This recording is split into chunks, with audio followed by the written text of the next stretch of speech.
Salut, grand pronostiqueur. Et ça y est, c'est parti pour la grille de ce loto-foot du samedi 23 janvier. Alors, on va commencer avec le derby Saint-Étienne-Lyon. Donc là, on met une croix sur des Lyonnais parce qu'il faut qu'il y ait une réaction après la défaite contre Metz.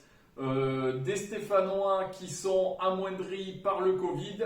D'ailleurs, petite parenthèse, attend bien la fin de la validation de la grille du loto-foot, le dernier moment, parce que ce match, il risque d'être annulé, parce qu'on sait que les Verts, ça pousse pour annuler le match, parce que bon, c'est Covid et d'affronter Lyon avec un effectif tronqué de moitié, c'est compliqué. Donc je positionne ma croix sur Lyon pour pas doubler ou tripler et perdre ce triple ou double en cas d'annulation du match. Mais je fais confiance aux Lyonnais sans prendre parti, que ce soit du côté stéphanois ou lyonnais. Ensuite, match numéro 2. Oh là là là là, il donne mal à la tête. Un Rennes-Lille.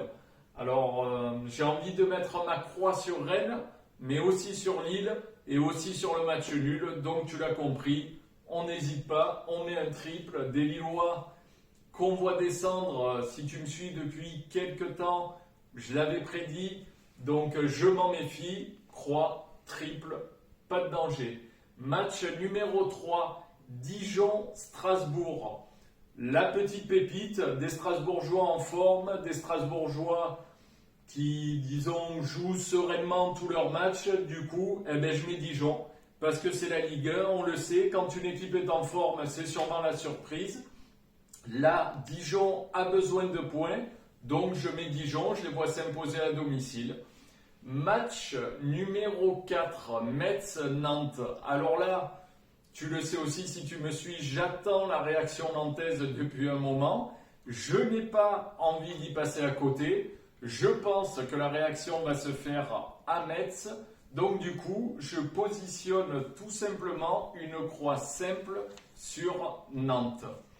Match numéro 5, Reims-Brest. Je vais mettre Reims. Pourquoi je mets Reims? Parce que j'accorde ma confiance aux Rémois. Brest, c'est pas une équipe qui a pour moi les capacités d'aller s'imposer. Les Rémois, ça joue. J'accorde ma confiance à Reims pour ce match. Match numéro 6, Nîmes-Lorient. Alors là, il aurait fallu sortir les couches pour ce match parce qu'on le sait, Nîmes ou Lorient, la défaite était interdite. Des Nîmois retrouvés avec leur performance au Vélodrome. Mais le match, on ne se pose plus de questions puisqu'apparemment, officiellement, il a été annulé. Donc donné gagnant sur la grille, on prend, on n'y réfléchit plus, on range les couches. Et ensuite, match numéro 7, Manchester United-Liverpool. J'ai regardé le match. J'ai pas mal décrié Manchester ces derniers temps. Et pourtant, j'ai vu le match contre Liverpool. Crois-moi, si tu n'as pas vu le match, Liverpool s'en sort plus que bien d'obtenir un match nul. Donc, je vais accorder ma confiance aux Mancuniens et je vais assurer en mettant un nul parce que ça reste Liverpool. Match numéro 8, Schalke 04, Bayern Munich. Le Bayern, qui la saison dernière, un peu comme Liverpool, était tout en haut, a plus de mal cette saison. Mais par contre, à l'inverse de Liverpool, le Bayern s'impose. On l'a vu le week-end dernier, pareil dans les dernières minutes, mais ils se sont imposés. Donc tu l'as compris, j'accorde ma confiance aux Bavarois. Match numéro 9. Atlético Madrid contre Valence, el Concombre Espagnol. Alors pourquoi? Parce que Atlético Madrid, on les voit beaux, on les voit s'imposer et c'est le match qui peut fourrer la grille. Donc qu'est-ce que je décide pour ce match? Je mets ma croix sur Valence et sur le match nul. Ensuite, match numéro 10, Alavés-Real Madrid. Alors le Real, il n'y a pas d'inquiétude. À part Mendy, il va falloir s'inquiéter parce que si Alaba arrive au mois de juin, je pense que tu peux faire tes valoches, on le sait. Amouine Zizou décide de faire jouer un Alaba en défenseur central gauche, mais ça m'étonnerait. Enfin bon, là on rentre sur d'autres terrains. Si Ramos part à Paris, ce qui doit déjà être fait vu les chèques et les sommes qui se murmurent en coulisses, mais bon, ça c'est une autre histoire. Mais on va jouer simplement sur le Real Madrid. Alors, on sait qu'Alaves a fait une surprise déjà sur une grille de l'auto foot en s'imposant contre le Barça, mais j'accorde ma confiance à des Madrilènes en confiance, tout simplement. Ensuite, match numéro 11, on passe à l'Italie avec un Juve-Bologne. Un Juve qui, la semaine dernière, nous a un peu déçus contre l'Inter. Moi, je les vois toujours champions. Je ne joue pas avec le cœur parce que tu as remarqué que quand la Juve apparaît, je les joue souvent, mais il ne faut jamais jouer avec le cœur, règle numéro 1. Mais là, quand même, je les vois s'imposer facilement contre Bologne. Donc, je mets ma croix en simple sur la Juve.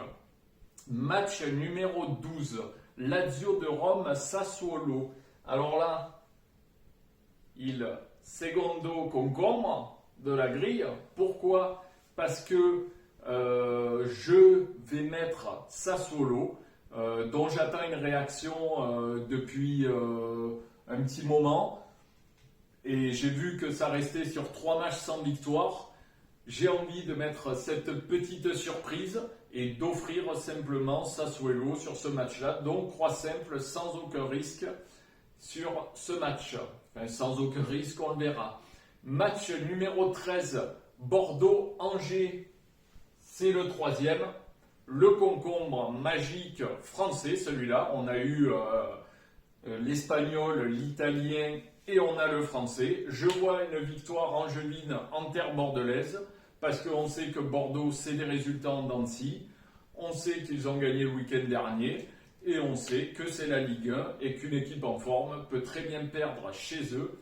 Mais ce n'est pas le seul argument parce que Angers, c'est une équipe intéressante qui, à l'extérieur, fait des performances. Donc, je mise sur une victoire angevine. On peut assurer en mettant le match nul, mais ça, c'est à toi de voir, récupérer le match nul de Nîmes. Mais je te laisse seul en décider. Et enfin, on conclut avec Monaco-Marseille. Alors, des Marseillais, un Villas-Boas qui menace de démissionner, un Dimitri Payet, faut surveiller l'alimentation, hein, parce que ça commence à prendre des kilos, quoi. Donc, ce qu'il faut faire, on a un renfort, Milik, mais qui ne sera sûrement pas prêt, mais on s'attend à une réaction marseillaise, donc je joue, bien sûr, Monaco ou match nul, parce que je ne vois pas Marseille s'imposer du côté du Rocher Monégasque, donc je mise mes croix sur Monaco et match nul. Voilà, tu as tous les résultats de la grille du week-end. Je te souhaite de bien cocher parce que savoir cocher est un métier. Et je te donne rendez-vous le week-end prochain sur Corner Prono. N'hésite pas à t'abonner, suivre la chaîne comme d'hab. Allez, ciao!